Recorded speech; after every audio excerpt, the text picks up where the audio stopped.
Right now, one of the biggest global stories is the official agreement between the United States and Iran to enter a ceasefire.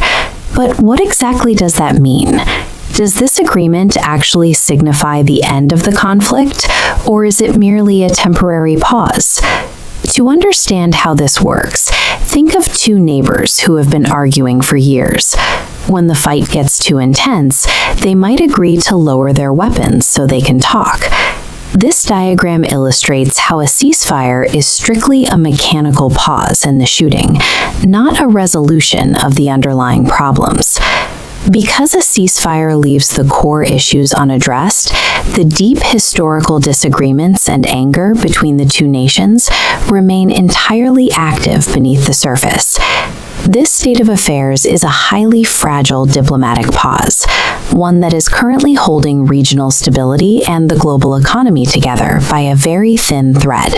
To see why that thread is so thin, we have to look at the primary grievance driving this conflict: Iran's nuclear program. The United States argues that this program is designed to develop nuclear weapons.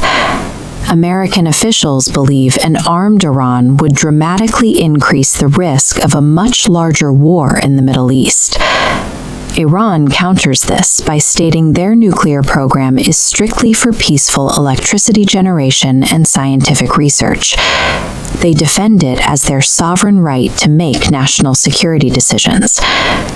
In response to these nuclear ambitions, the United States implemented severe economic sanctions against Iran. Iranian officials point out that these sanctions have intentionally damaged their economy and made daily life harder for ordinary citizens. One side fears nuclear escalation, while the other faces economic ruin. These two polar opposite realities create a zero-trust environment where peaceful resolution is difficult to imagine. Eventually, the mounting pressure of crippling sanctions and continuous nuclear development boiled over into physical military actions and security incidents. Recent diplomatic efforts finally managed to pull both nations back from the brink of a full-scale war, resulting in the uneasy ceasefire we see today. However, this agreement is already showing signs of strain. Almost immediately after the ceasefire began, the United States accused Iran of violating the pause following new security incidents near the Strait of Hormuz. Iran rejected those accusations, stating they will remain committed to protecting their national interests regardless of the agreement. Stopping the shooting has not stopped the friction. This diplomatic pause remains incredibly unstable, prone to snapping at the slightest provocation. The immediate threat of a full-scale war has cooled for now, but the root causes, the nuclear program and the economic sanctions, remain entirely untouched. This localized waiting period is a massive risk for the world because the Middle East remains the most important oil-producing region on Earth. If the ceasefire collapses and fighting disrupts those oil supplies, the immediate consequence is a massive, rapid spike in global fuel and transportation costs.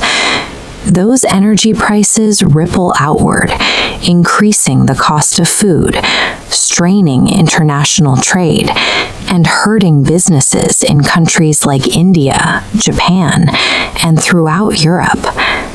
We are in a critical testing period.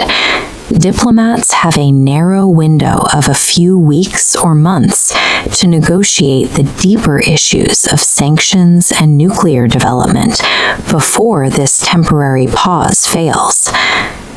This ceasefire functions as a ticking clock. The global economy is waiting to see if diplomacy can solve the underlying problems before time runs out and the shooting begins again.